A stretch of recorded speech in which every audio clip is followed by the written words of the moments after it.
This is Glenn Pendlay with the Weightlifting Scoop, and we have here Don McCauley, who has recently become a coach at MDUSA. Hello, Don. Hi. How you doing? So, Don, you came up here yesterday, and so far we've only been out to lunch once. Yeah. Which is about half the amount of times we should have been. What do you think about the lunch selection around Muscle Driver? I think if for no other reason you have for visiting Muscle Driver, the lunch selection around Muscle Driver is reason enough. We have salsaritas. We have salsaritas.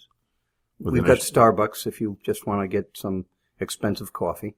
And a pizza place.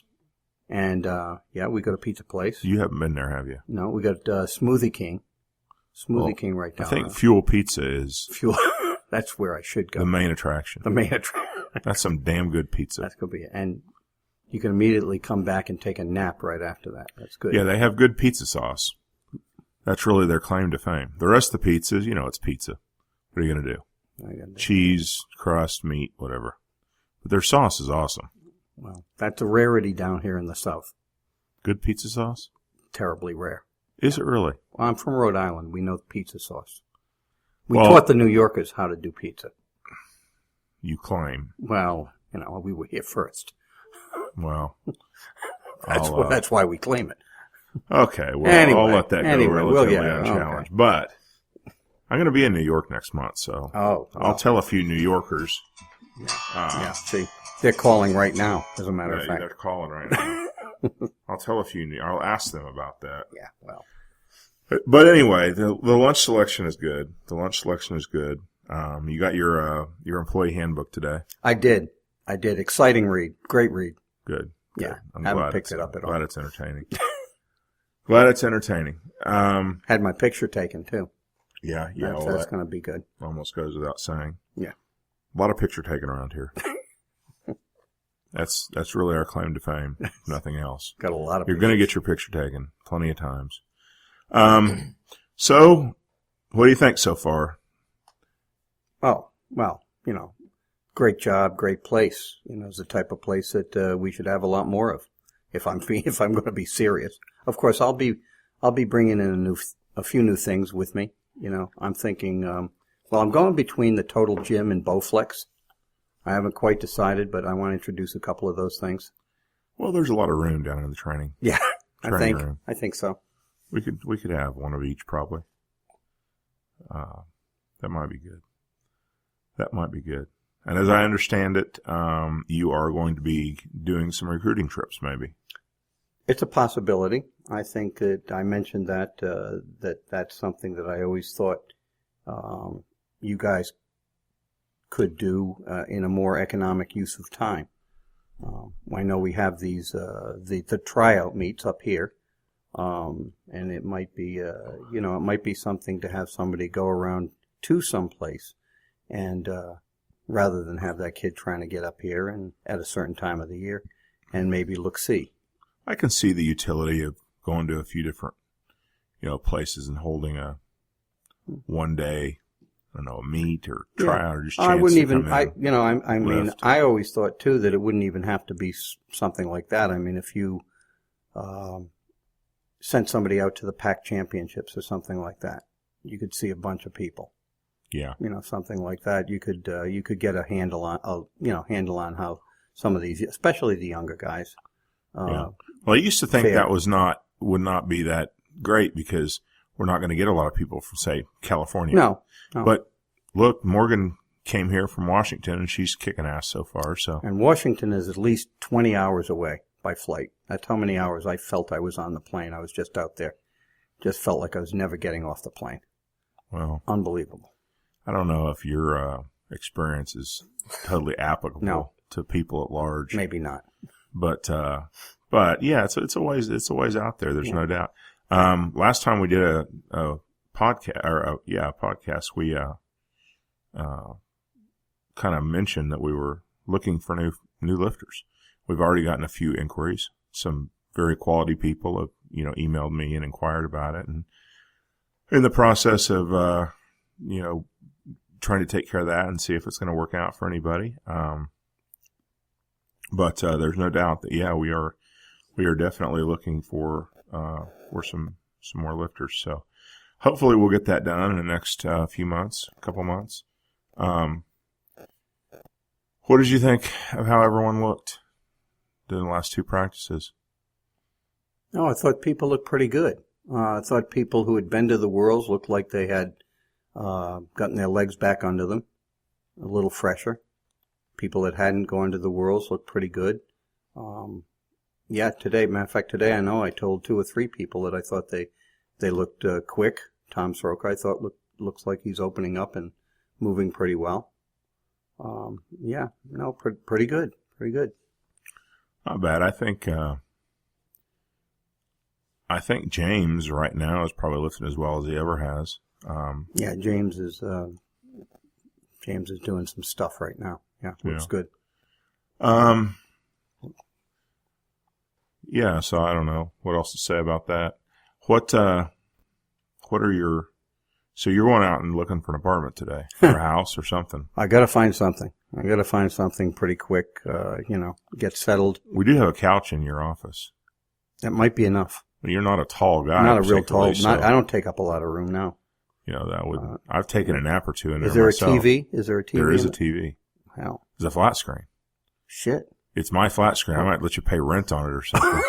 A little rent-a-center thing going? A little extra dough for a muscle driver? Exactly. What's going on? Exactly. Well, is there going to be a company store that I can buy stuff at? Well, we sell a pretty wide variety of clothing. Yeah. And you've got supplements too, don't you? We got supplements. We got protein powder and T-shirts. I may have to look into this. I don't know what else you need, but well, it's too bad. What's his name brought home the air mattress today. Oh, he did, didn't he? Shoot. That thing's been sitting in there for like 3 months. That would be about it. You can put that down. Have the whole thing. If I wanted to work out, we've got a gym. That down right over there. Yeah. That's a good space. Yeah, exactly. I don't use that part of my office. What is this office face? Is this the west or the east or whatever? I have no idea. I don't know. I don't like the sun going down right there. Yeah, well, it's around there somewhere. That'll give you the answer. Yeah, that'll right. Well, if you knew where it going down. Yeah, I don't see. I don't like early morning sun. I don't like that.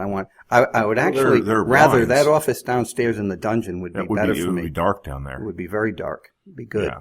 And I mean, with the weather the way it is now, it doesn't need air conditioning or heating or light. I mean, it's fine. Good. Yeah, it's fine. I'm surprised that nobody's. You know what? I'm really surprised that none of the lifters, the last wave of lifters that came here, knew. I'm surprised nobody tried to spend some nights there. I'm shocked. Yeah, it wouldn't have surprised me if somebody. You didn't give keys out to the place or anything, though. No. See, that would have been a mistake. Yeah, yeah, that would. You can't have those things floating around. No, that's not right. Floating around. But I could get workouts in. Yeah. Too. They've got a fair amount of gym equipment down there. Yeah. Your clean and jerk could probably be up in no time. It would have to be. The bar's set pretty low right now. So I don't doubt that it would improve. You're at that place where I can only go up from here. Yeah. All right. That's enough of that. Enough of that. Serious questions now. Serious answers. I understand that you've gotten into a new book series. Oh, God. Yeah. Yeah, The Archer's Tale. You've conned me into getting into that, and I like it. So, I'll be reading that. And as I find out many more books that he's written, Cromwell, I think we decided his name was the author. Yeah, I believe like that. He's from Massachusetts too. He's lives out on the Cape, so he's a New Englander kind of guy. Well, which means he's got nothing to do out on the Cape, and he writes. So that's good. But no, that is pretty good. Pretty good. Pretty interesting and big print in the book, so that's good for me. My eyes are getting worse as I get older. Yeah. Well, it hasn't affected reading books yet, but it affects reading my smartphone. I've got the nice bifocals going. Yeah, looking at stuff on the phone, I can't. I definitely cannot. I needed one of those new. It's the Note. It's like twice as big as a normal phone, but not as big as a tablet. Yeah, but don't you have to keep track of one of those little stylus things that come with it? Yeah. I figure I'd lose one of those in about a day and a half. You could probably get along without it. I guess. So. How about you? What are you reading these days? Nothing. Nothing. I've started like 3 books and totally uncharacteristic for me. Yeah, you're usually reading. I just haven't followed through with them. And my Because phone does keep going on. See, I turned mine off. My phone does keep going on. Professional here. Yeah. I know who is calling me, and hopefully they'll hear the fact that I'm on the radio show and can't talk right now. And I will call them back soon. You hear me? Anyway, boy, that's pretty professional, isn't it? Very professional. That's the way to take care of that on the That's radio. how to do that. Yes, that's exactly the way they do it in the big places. Yeah, that's Rush Limbaugh does that almost all the every time. program. All the time. Yeah. So Travis, you said evidently there's some questions that people had addressed to you and Don, whatever. Evidently, that didn't get through. I'm doing the radio show. I'll call you back. That was a little more direct. That was more direct. I think it'll hopefully work better. But anyway, some questions that people had addressed to us that we could answer, attempt to answer, or whatever right now. What were those? Well, we kind of started on one of them, which was, what is your favorite book? So you guys were talking about current book. And What's your favorite book, Don? Ironically, I have been getting a lot of questions like, what is your favorite book? So I was going to give you guys an opportunity. My favorite book could probably go way back. I think my favorite book was an early fantasy sci-fi thing by Ray Bradbury, who was a favorite of mine, and Something Wicked This Way Comes is one of my favorites of his. And those were early things. Those are the only things that kept me reading when I was young, because most of the other stuff bored me to death. So I was an early science fiction fantasy guy. I would like science fiction fantasy for a while. I've always loved to read, so it was not hard to keep me reading something. It's very hard to focus on or to think about a favorite book. I just feel like I've read so many books. I don't know what's my favorite. I will say that the book Taipan was definitely a favorite. How do you spell that? TAI-PAN, I think. And it's part of the Asian saga from James Clavell.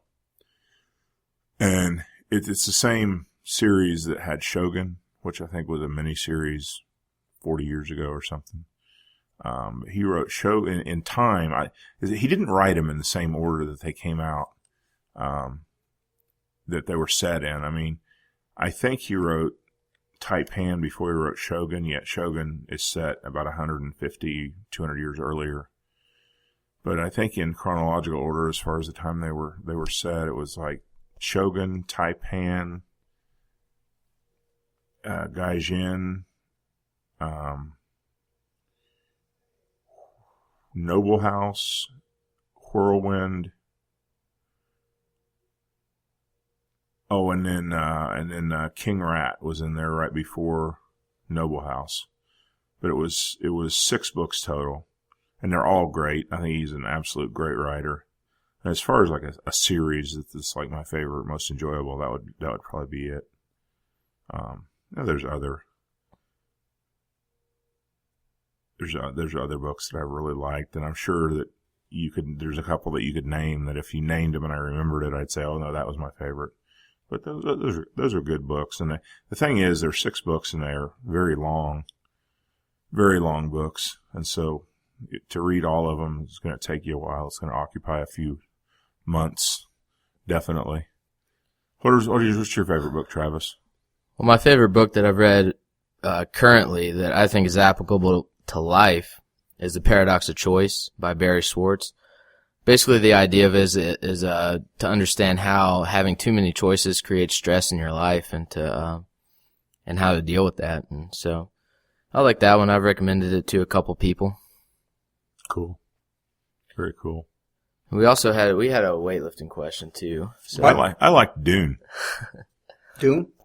I like Dune. Dune was okay. It was a good book. Yeah. I like it. You know, I hate to say this because it's so trite, but 1,000 years ago when I was in high school, it was Moby Dick was required reading, and I think it was the only book that was required reading that I ever really read. I hated that book. See, I love that book. Really? I always did. I've read Moby Dick a couple of different times. Once when I was younger, once maybe 10 years ago. Yeah. I didn't like it. Yeah. Didn't like it at all. Well, see, You have terrible choices in books. I was near the ocean. So it was okay. right up near there. All right. What's a weightlifting question, Travis? So we got a weightlifting question that was, how young can you start kids, and when do you start pushing their squat? Which, ironically, is kind of something that we talk about at seminars, so go ahead, Glenn. I think you can start kids as early as they have the attention span to actually follow directions for 5 minutes. I mean, you can do weightlifting with a piece of PVC pipe, for God's sake. If you can say it. If you can say it. People do it all the time. So there's no required resistance. I think I've mentioned the fact that I have pictures/videos of my son doing overhead squats when he still was wearing diapers. So yeah, you just have to use common sense and be appropriate. I mean, doing weightlifting doesn't mean lifting 300 pounds, and people are so scared of that because they don't understand the fact that the resistance is adjustable all the way down to, nothing. PVC pipes. Yeah. And they've got to be less than a pound, huh? PVC pipes. Yeah. So on almost anything else a kid does, the resistance or the stress on their body is a result of gravity and how much they weigh, etc. They're jumping and running into people and whatever. That's not adjustable. And so weightlifting is one of the only things they can do that you can adjust the resistance down to basically nothing and just practice the movement. And then from there on, I think if you just use common sense. Now, pushing the squat, I don't think it's necessary to push the squat with a real young kid, nor is it advisable. They're not capable of gaining a huge amount of strength. They're not nowhere close to puberty. But yet the amount of strength they can gain just by becoming more skilled, at the movement, they're going to gain anyway, even without the squat. So I'm not a big believer in pushing the squat right from the first day they start the lifts. That can always wait until they're old enough and mature enough to benefit from it. What do you think, Don? Yeah, I pretty much agree. I think this is what I generally advise people. I advise people a lot these days to get kids into something like a good CrossFit Kids program. But, and because that happens to be the big thing and it's available now. But any program that has some weightlifting, just as you were suggesting it be, and I think has it mixed in with other things, is good, because I don't think, and you mentioned it too, when the kid has the focus to stay on a platform. Well, I don't think most kids have the focus to stay too long. Yeah. So if you mix it in as one of 5 different things they're doing, and it's a lightweight and you're learning technique, I think it's a great thing. Yeah, absolutely. The big thing is just get them moving, get them doing something. Sure. Sure. Yeah, so, I mean, the big thing that we talk about is weightlifting is adjustable, so it doesn't mean breaking world records or trying to. And also, it's predictable. So you're doing the same movement over and over and over. And Glenn said this for a second, but running into each other isn't predictable. When you're doing soccer, the ball could be in any number of places on the field. People might be running into each other. You might actually hurt yourself. But weightlifting, you're constantly strengthening your body in a predictable motion, hopefully consistent. I'll bring up one of my pet peeves here. Mm-hmm. One of my many pet peeves. What I hate to see coaches do is training really young kids like they're adults in weightlifting. Yeah. That, I think, is almost tantamount to abuse. Yeah, I mean, I use this example, and it's kind of because I'm talking about my son, and every parent loves to talk about their kids. But, my son competed for the first time at the Kansas State Championships when he was 4. Snatched 7 kilos, clean and jerk 12 kilos, with pretty good form. And I never coached him or had him go to a weightlifting practice and do anything that he didn't want to do. I mean, he just was in the gym with me and did it on his own. And I, gave him hints or tips, stick your foot out farther or bend your knee or something. And he enjoyed it and he loved it and he pretty much did it on his own. Sometimes he'd get really enthusiastic and want to train twice in a day. Or, he'd just be hanging out and start clean and jerking. And sometimes he wouldn't want to clean and jerk or snatch for a week. But, with kids, you just have to keep in mind their maturity level and what they want to do and try to make it fun for them. And that's the name of the game. Yeah, and with pushing the squat, I mean, at first it's mostly about technique. But as you're going through puberty, that's when you go ahead and start pushing the squats a little more. Think again, common sense.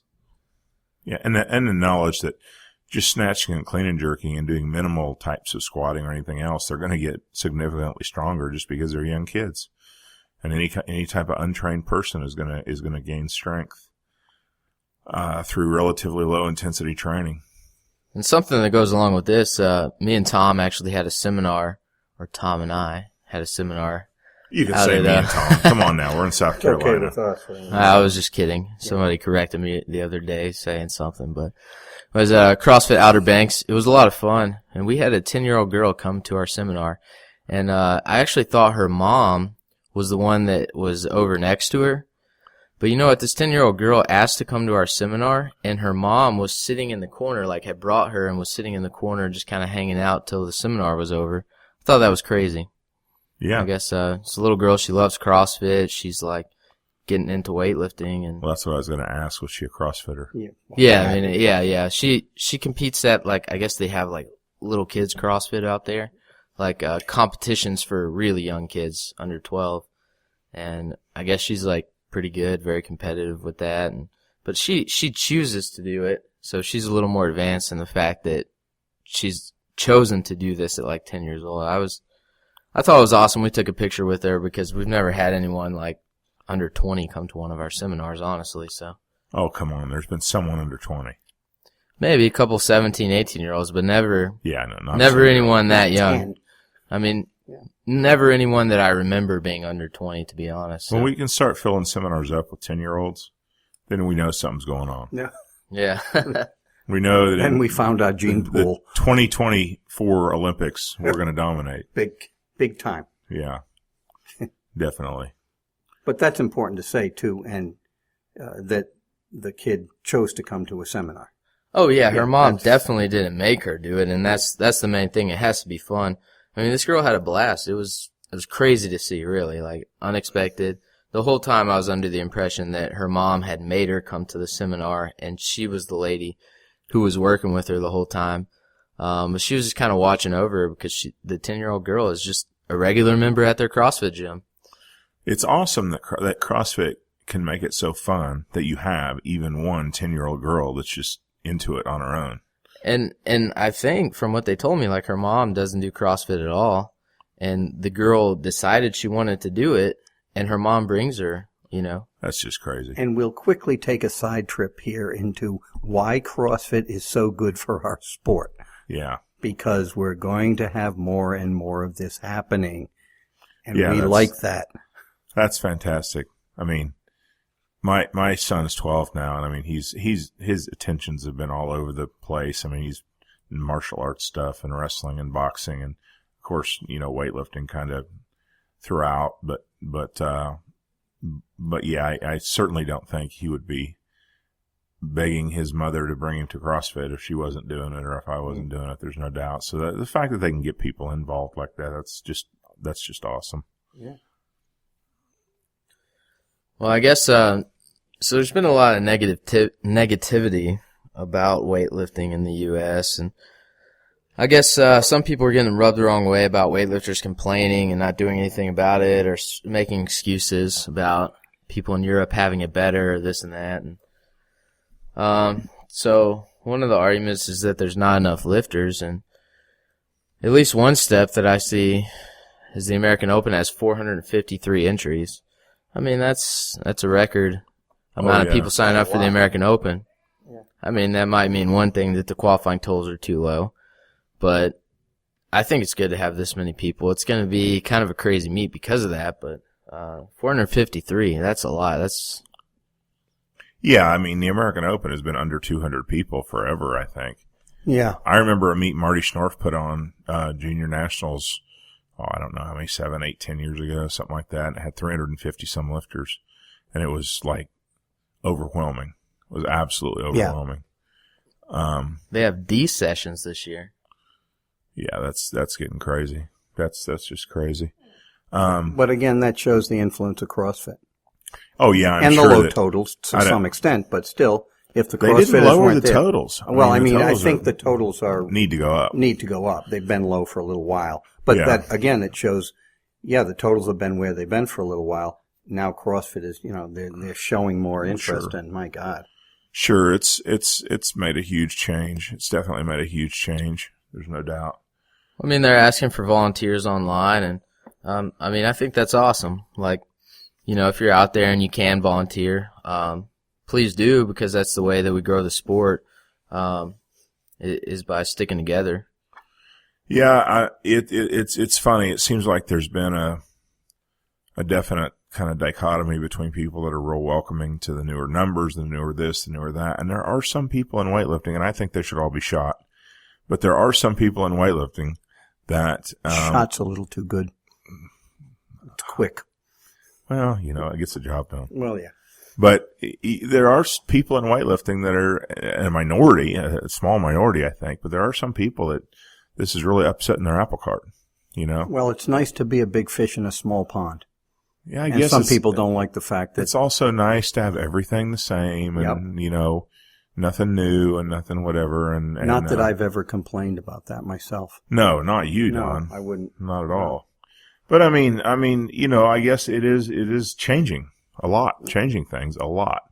And, I welcome that. I think it's great. I think we've all bitched and moaned long enough about we don't have enough participation, we don't have enough talent in the sport, we don't have this, we don't have that, we can't compete with the Europeans. And I mean, it may not be going exactly how everyone wants it to go, but it's changing, and it's changing for the better. There's no doubt about that, and that's a great thing.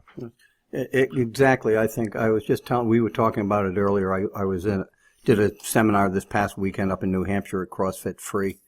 They have a very competitive CrossFit regional team, and they had some athletes there. I mean, they had some lifting athletes there that easily could have. Are there any other kind, Don? Well, yes. Unfortunately, there are other sports, although we try not to pay attention to them. But they had some athletes. I think five. I think Brandon Peterson, had 5 going to the American Open. And the old argument, and that's sort of going by the wayside quickly here. Well, yeah, they've got some athletes, but their form is terrible.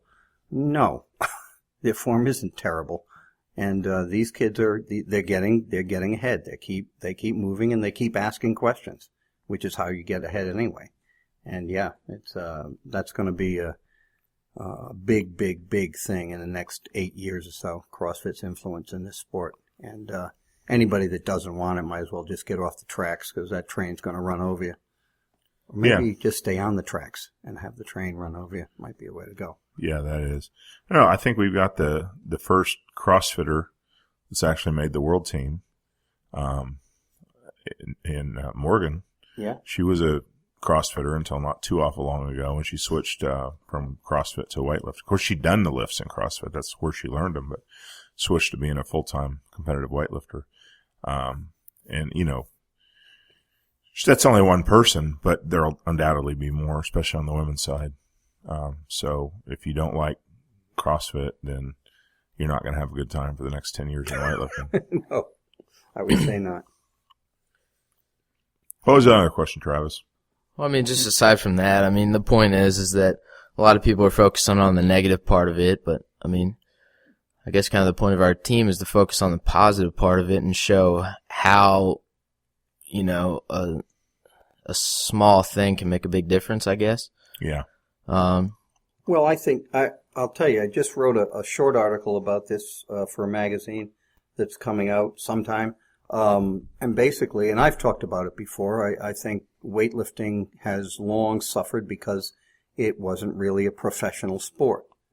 And I think talk about things that are changing, and rather than just bitching, Muscle Driver is a corporation that started a team and supports a team. I think my own feeling is that's going to be the way weightlifting finally becomes a very good international sport for this country, is if 5 or 6 other corporations start corporate teams. And none of them have anything to do with the politics of the USAW, because once you cross that line, then you get into problems. Then you get into you're an extension of the politics of the USAW, and you don't want to be that. But if 5 or 6 corporations start pickup teams, and there are professional coaches, and there are professional lifters, and there are, ways to go for lifters that are in different parts of the country. I think that's the way that we're going to become much more competitive internationally. Yeah, there has to be avenues for people that are at that age and that point in their life where they can they're 24 and they can either go on and spend the next 3 years trying to go to the Olympics, or they can get married and have 2 dogs and 2 kids and, a new Volvo. A wife. Yeah, I guess you'd have to have the wife Yeah. or the husband. Well, whatever. Whichever you're talking about to fit in there. But the Volvo is an essential thing. Yeah. If you have 2 kids and 2 dogs, you have to have a Volvo. Volvo, I guess, yes. So yeah, I mean, have an opportunity for people that are at that stage in life where they either have to,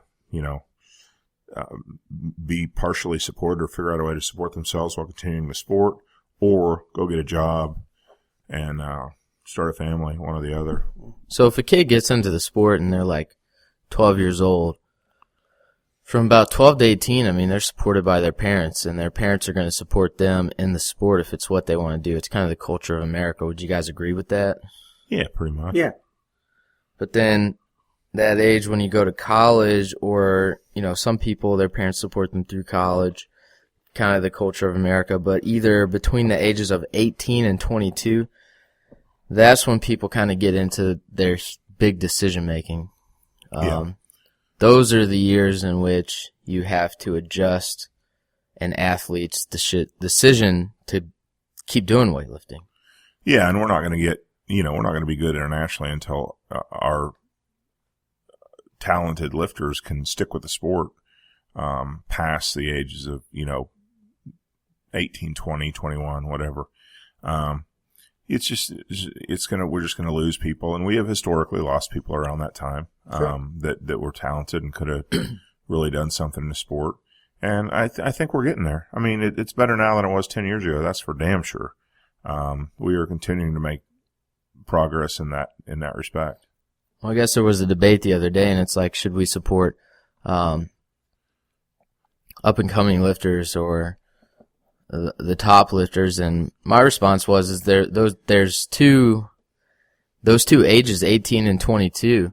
Those are where you really have to target, and that's where the money would be best spent, because those kids really don't have any money. They're trying to make life decisions, and you need to alter their perception of weightlifting so they choose it.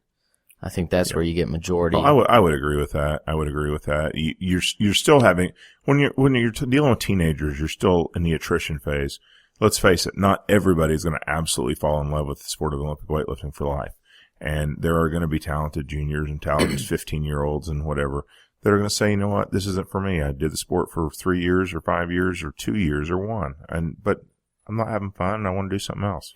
I guess my point is that our team kind of targets the person who's already graduated college and is looking for that person who's like right around that age where they do have to make that decision. We're trying to get those kinds of people out here and give them the opportunity in that moment in time where they're not really sure, how could I make this work? Is this possible?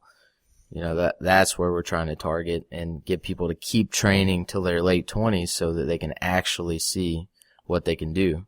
Yeah. If you're only training for 5 years, you're never going to reach your best. No, yeah, I would agree with that, definitely. That's definitely the age group that we are attempting to target. I'm not ruling anybody out, but that's definitely the age group we're looking for, people that have, they're old enough, they're in control of their own life, and they want to carve out a couple of years to see what they can do in the sport. Definitely. And there's room for everything. There's no one point or one spot that we don't need help.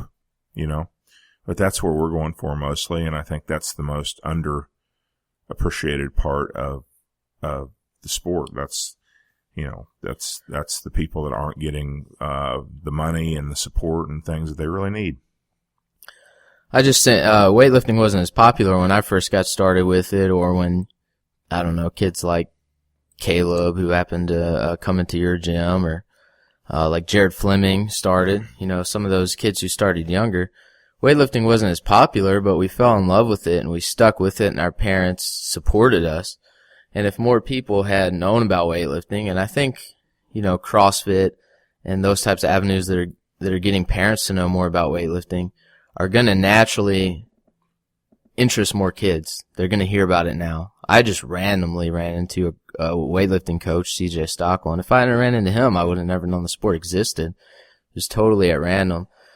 And the fact that weightlifting is more popular, I think it'll take care of the fact that more kids will get involved, and they'll stick with it until they're 18. That's the point that after that age is when you need to get them to stay.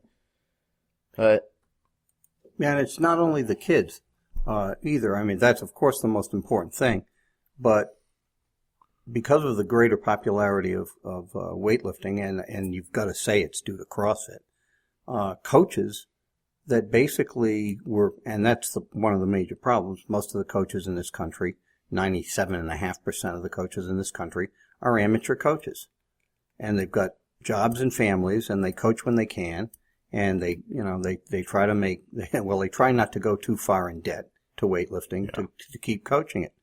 Now, coaches like myself and a whole bunch of others are giving clinics and workshops and things like this, and lifters like yourself too, Travis, are giving workshops and things like that, and you're able to better support yourself and thereby keep up the coaching and not have somebody at home hollering at you because you've bought another airplane ticket to somewhere, and that's it. Yeah, there's no doubt there's a lot of financial opportunity there wasn't up until 3 or 4 years ago. That can't help but help the sport. There's no doubt. yeah, so while there are legitimate complaints or people complaining, things are changing and there is a positive spin on it. So I don't think everybody's sitting around with their thumb in their ass like not doing anything. There's certainly things being done, and we're trying to do our part, and there's plenty of other people trying to do their part, and I think it is growing and it is a movement. So, anybody's going to react negatively when all they hear is bitching. Yeah. I mean, if all you hear is people bitching, yeah, you're going to have a negative view of that. It just doesn't sound good. It just doesn't. Nobody wants to hear that all the time. And yeah, sometimes there is a little much of that.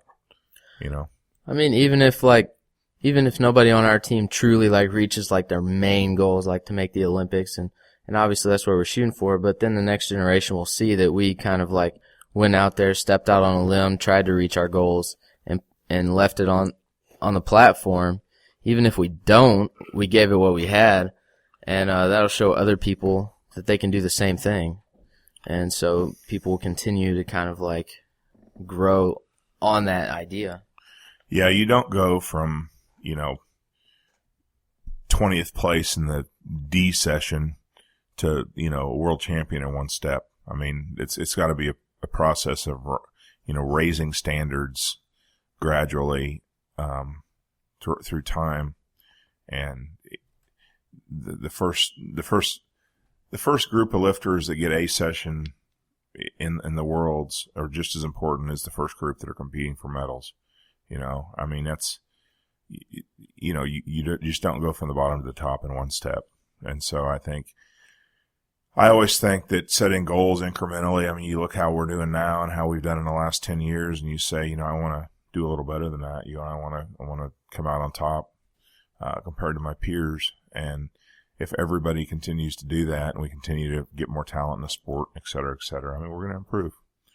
We're definitely going to improve. And I think I hesitate to even say this because I don't want to come out against, Greg Everett or anything. Go ahead. He made a,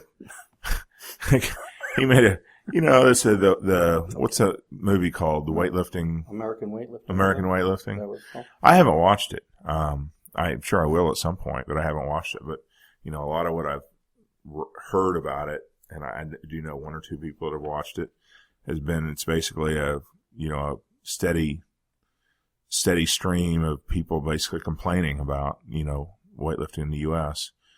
And, I'm sure it's a good movie, and I'm sure I'll enjoy it when I watch it. But, I do think that it would serve U.S. weightlifting well to focus a little bit more on everything that's happening for the positive. The up and coming teams, the new coaches, the huge boost of people that are doing the sport and things like that more than the problems of the last decade or two. Yeah, people want to jump on a growing wave. They don't want to focus on the negative. If people come off negative, they don't want to be a part of that. But at the same time, I mean, I'll have to say, as a weightlifter, I enjoyed the movie because I have a lot of insight. I know a lot of the coaches that were on the movie. So I thought it was decent and I thought it was a good movie. But if someone new was watching it, I don't think that they would understand a lot of the things that people were talking about. They probably wouldn't come away with it and think, hey, that's a great sport. I want to do that. Yeah. I mean, as a weightlifter, like I said, I enjoyed the movie and I was happy to support it by buying a copy. Just because I think it is a good thing and it took a lot of time to make a movie, which is, I mean, that's kind of a good thing to do. So. Yeah. Oh, I'm sure it's a positive thing overall. I just think again, I haven't seen it, so I don't have any direct knowledge of it, but I think from what I've heard, it more or less focuses on the negative aspects of the sport, the things we're all trying to change.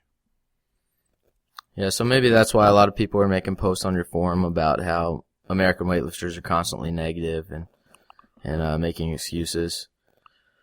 I mean, I'm certainly not trying to make excuses because I pretty much put my life on hold to come out here. So I'm trying to do the best I can and not make excuses and go for it.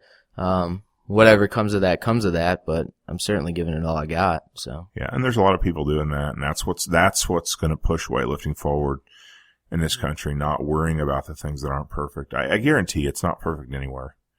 I mean, you can say what you want about China or Russia or this or that, but it's not perfect anywhere. Some people have got more advantages, some people more disadvantages, but everybody's fighting as hard as they can to do their best, just because that's the nature of athletics, that's the nature of sports, and it's the nature of competitive people that participate in sports is to give it everything they have to do their best. Yeah, I mean, that's the way it is, period. And yeah. Like you say, I feel like we're always competing against other countries and other countries. The good ones are essentially all professionals, a professional coaching staff, a professional lifter. That doesn't mean they don't have problems, and that doesn't mean they don't have politics, because I've heard some horrendous stories about politics in the midst of other teams and stuff like that. But I think what we talked about today, I think you've got to have the avenues open for lifters in this country. This is what's missing mostly. It was participation at one time. Now we're getting rid of that one. We've got a gene pool to pick from. And now I think it's going to be avenues, and I think that there are more avenues opening up now. Yeah, definitely. Yeah, we got a few spots on this team open, so anybody that's 22 and wants an avenue, here we go. What's it, Greenway Industrial? 587 Greenway Industrial Avenue, Fort Mill, South Carolina.